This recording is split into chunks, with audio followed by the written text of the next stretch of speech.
Hello, this is Adam Stewart from stewartmedicine.com. I'm here today to show you a preventative care package that I've just recently made and I'm quite excited about. And I think it's going to help a lot of clinics. I've seen a lot of packages and toolbars over the past and tools that help us see the dates of last preventative care screens like FOBs or pap smears. But the dates aren't the only things we as clinicians want to see at our fingertips. We usually also want to see not just the date, but also the result, like say a positive or negative, and then the frequency at which that test is to be done.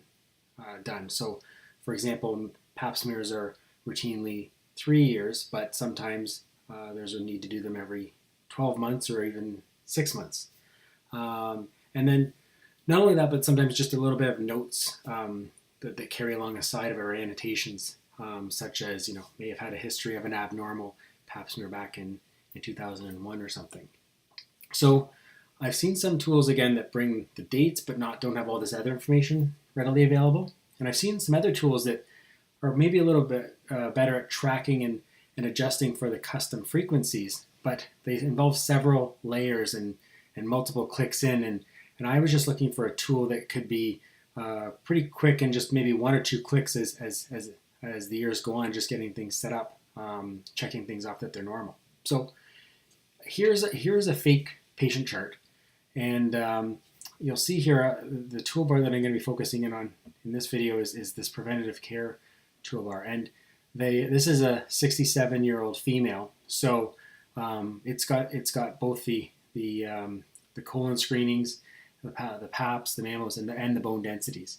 The other there's other toolbars that'll pop up for different age ranges. Say if a 25-year-old female, we only need to see the pap smear metrics. We don't need to see the other things, and all the other corresponding ages and male and female. You'll also notice that, just as a side, as of June 24th, 2019. They're switching from the FOB to the FIT test, and so I've adjusted this to move forward with the FIT testing rather than the FOB. And as a little side, I'll note this: there's a 1-button click that actually links to insert the FIT rec that I've made, so that would come with this package as well. Some cool things about this toolbar as well, and some of the new features you can do with toolbars are that in years ago, when we were saying tracking pap smears, there would be different ways that the pap smear could be entered into a chart. It could be come in as a lab test. It could come in as a PDF or a scanned report file as well. So we used to have to lay those out almost in separate lines, but the new toolbars will allow you just to show the most recent. So in the background, it's automatically bringing the most recent dates of all the different parameters or ways that could come in, and just showing you the most recent date here. Same with the FIT test. I've set that up to be either the most recent date of the FIT or the FOB in the past. So those are some notes there. You'll see that I've already started in this fake patient to have a few things filled in that it's automatically bringing in. You can see that it has a FIT or an FOB test bringing in August 1st of 2017. I'll get into this other stuff here later. Colonoscopy is in the chart as well. Here's some pap smear most recent result. And it's also showing you an example of what I was mentioning earlier. It's showing the result, negative, the frequency. I've listed the pap smear frequencies in months to differentiate 6 versus 12 versus 36 months. And then also some notes that will carry on, bringing some notes in, ASCUS 2001, all normal since. So what I'll do is I'll actually show you, maybe we'll start with this PAP example. We'll show you how that's in the chart. And some cool things are, there's some not only information here, but some of these things are actually buttons. So I'll show you the update button in a second and how that works for each of the metrics. But if you click on pap smear, it actually inserts, or actually just filters out, and I'm going to minimize the chart now the profile just to give us some more space. But it shows us all these little updaters. So in 2001, there was an updater done this is a fake chart. So these in 2001, obviously these dates wouldn't have been here. But in 2001, this ASCIS came in, and I documented it there. And then in here, the next time in February 2015, obviously that date wouldn't have been there in a real chart.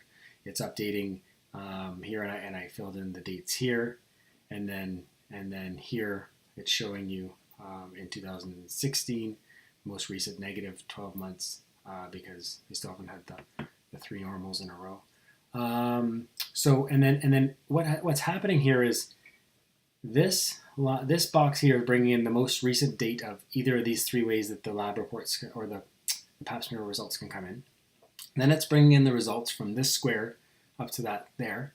And then it's bringing in the most recent frequency from there to there. And then the most recent notes from there to there. And those can be adjusted and annotated as you're going. So, for example, let's say we got a new pap test today. And let's just enter it in as a pap test report. And let's just say it came in, I don't know, from a few days ago, May 24th.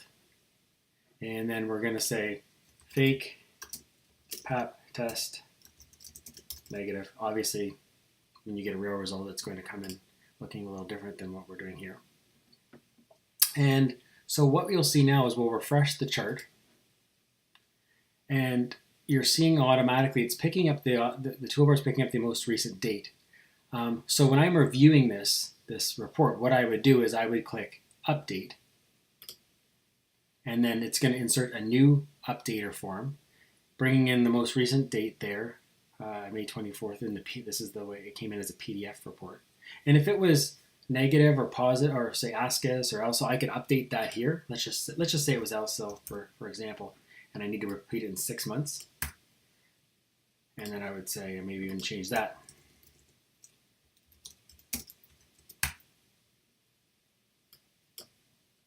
And then if we refresh the chart, what will happen is it's seeing, say, PAP there, LSIL, 6 month repeat, and then the notes that I've updated there. The other neat thing about this is for all your searches and reminders, they can be built off this box that actually in the background graph kind of treats this as a custom vital for PAP frequencies, which then your reminders and searches can be built really cleanly off this. And it's people always ask me when I'm in their clinic how I deal with the different frequencies. And this is I think going to be the most seamless way and easiest way to adjust this, because just with a couple of keystrokes, like as I'm reviewing the reports negative, then it makes it quite easy and fast to adjust things. Of course, it's even easier when the tests, like say you're just getting normal mammograms, you're just not even having to re-update, because it brings in automatically the last result when you first update it. So I'm going to refresh this chart.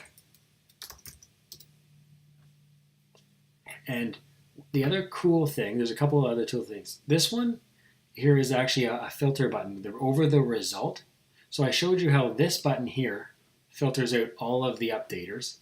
And then this button here filters out, like in the brackets where it shows the results, it actually just filters out keywords like transformation for pap smear tests, as well as this here, this HX stands for history. So what I've done is for each of these areas, I've made flow sheets that you can click them, and I'll try to minimize it so I can fit it in the screen. Within a click, you can see at a glance the results over time. So based on these updater custom forms, it brings in the value. So I can see, okay, well, 2001 there was an ASCIS, and the frequency was 6 months, and then 2015 there was a negative and the frequency was 6 months, And then there was March the 1st of 2016, I got a negative result when I changed the frequency to 12 months, and so forth. So these flow sheets are set up in a really cool and easy way that you can actually see the results at a glimpse. So I'll show you another example. Let's say you got a new mammogram report came in. So we'll enter a fake report here. Let's say January the 1st, 2019, just for example's sake. Fake report, mammo normal. So that has been saved into the chart, and we can see that the toolbar is now picking that up.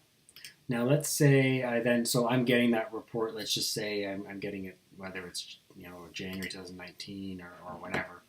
But I would say, okay, well, there's my report. This is the first time getting it, so I would say negative, and frequency 2 years, and then maybe I might put no history of abnormal, like just for my own records.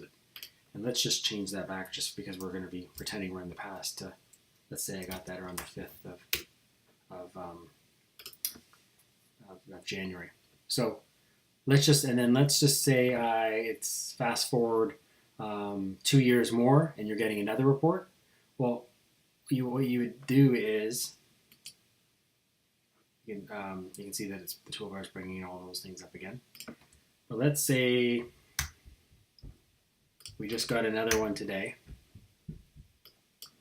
and I know it's not been 2 years technically, but let's just pretend for the sake of example.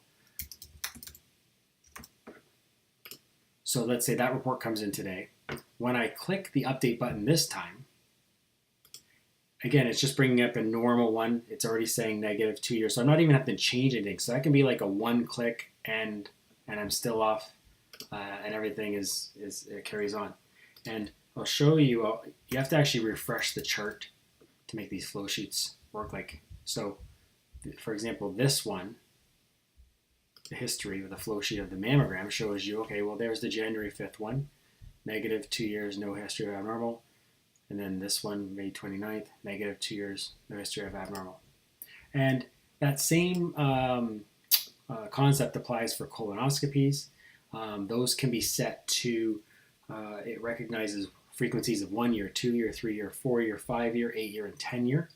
And bone densities, recognizing 5 years and 3 years. Statistically, anything less than 3 years, there's really no point. I think I built it to include a 2 year, just in case for those who do it. But I think that pretty much summarizes it. So